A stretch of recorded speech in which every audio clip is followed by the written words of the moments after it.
Difference बताने को बहुत ही इंपॉर्टेंट क्वेश्चन आता है, जिसमें जॉइंट फैमिली प्रॉपर्टी के बीच में और सेल्फ एक्वायर्ड प्रॉपर्टी या सेपरेट प्रॉपर्टी के बीच में बताना होता है।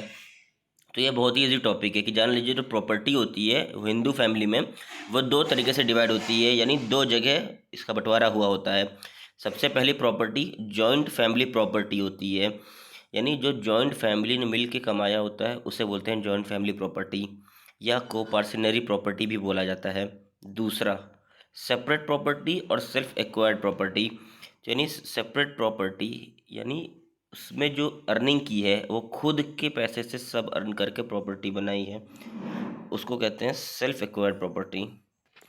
किस किस तरह की प्रॉपर्टी जॉइंट फैमिली प्रॉपर्टी के अंदर आएगी? सबसे पहले अगर वो एंसेस्ट्रल प्रॉपर्टी है, यानी किसी पूर्वज की प्रॉपर्टी है वो, या property jointly acquired by the members of the joint family, यानी वह प्रॉपर्टी जिसको जॉइंट फैमिली के मेंबर्स ने मिलकर एक्वायर किया है, खरीदा है, बनाया है। तीसरा separate property of a member throne into the common stock, यानी सेपरेट प्रॉपर्टी तो उसकी है लेकिन जो अर्निंग वहाँ से हुई है उसको एक कॉमन स्टॉक में रखा गया था, तो ये प्रॉपर्टी भी जॉइंट फैमिली प्रॉपर्टी के अंडर आएगा।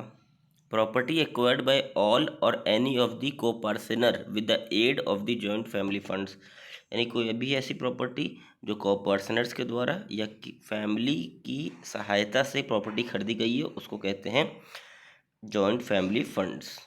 अब उसी को डिफाइन किया गया है कि एंसेस्ट्रल प्रॉपर्टी किसे कहते हैं। Ancestral property is a property inherited by a Hindu family from their father, grandfather और ग्रेट ग्रैंडफादर बाय बर्थ, यानी वह प्रॉपर्टी जो हिंदू धर्म में अपने पिताजी से ली गई है, अपने दादाजी से ली गई है, पिताजी के पिताजी से ली गई है प्रॉपर्टी, वो एंसेस्ट्रल प्रॉपर्टी होगी।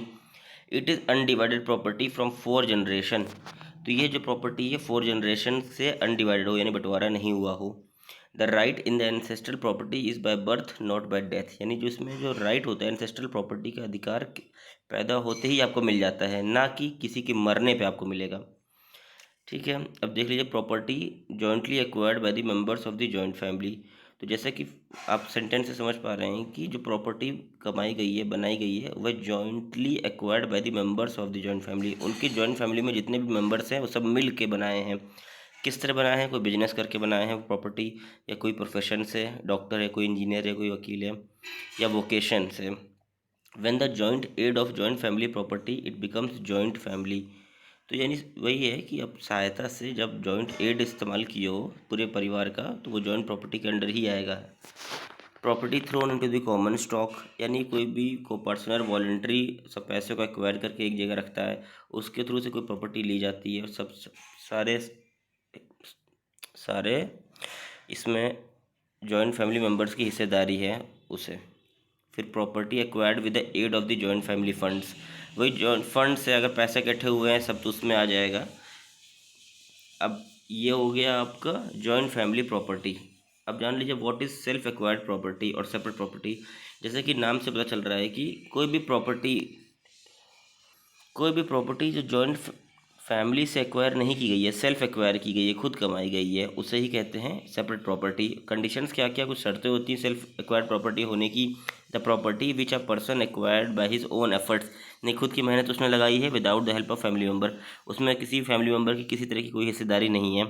The property which a person not acquired from his father, great grandfather और ग्रैंडफादर, यानी कोई भी प्रॉपर्टी ऐसी जिसने उसे अपने पिताजी से या अपने दादाजी से या पूर्व पूर्व पिताजी से उसको एक्वायर नहीं की गई है, यानी खुद उसने बनाई है।